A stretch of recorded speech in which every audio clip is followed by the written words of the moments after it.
across markets continue to be benched in anticipation of the policy outcome from key central banks. Word coming in from Jerome Powell-led Federal Reserve in the United States will be in the spotlight later today as well. A widespread agreement on street that the central bank will cut rates again, like Priyanka mentioned earlier as well. More importantly, all eyes are going to be on Jerome Powell's statement and word on the future of policy easing plan as well.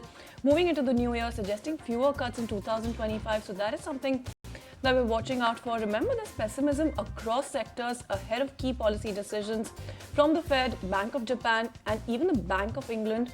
So it's really the week of central bank action, and you do have, while the market has in fact already factored in a 25 basis point cut coming in from the Fed, it still remains vigilant for any hawkish signals.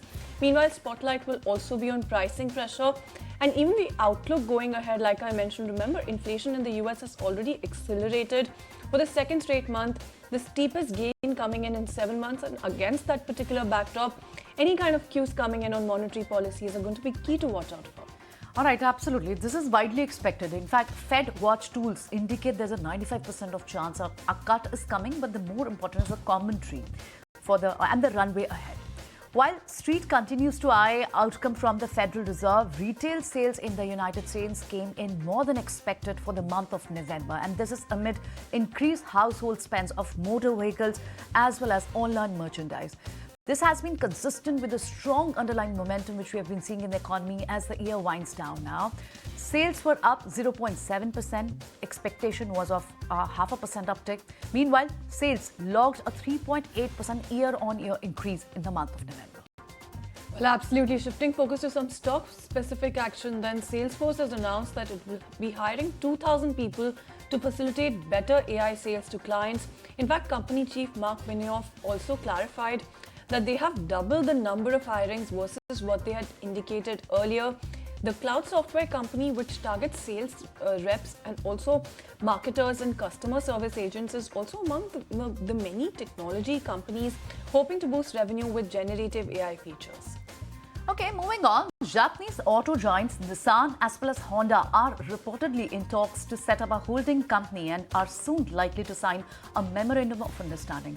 According to reports, they will also look to eventually bring Mitsubishi Motors, in which Nissan is the top shareholder with a 24% stake.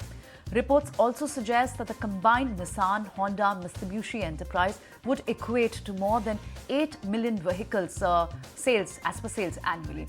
That would place the company among the world's largest automakers, but still below fellow Japanese automaker Toyota as well as Germany automaker Volkswagen.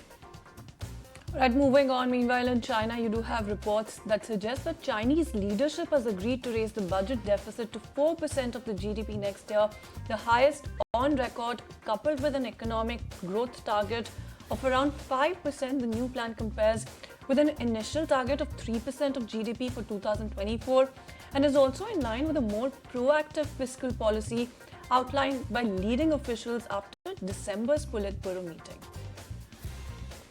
All right, some key stories. If you like this video, then like, share and subscribe to ET Now.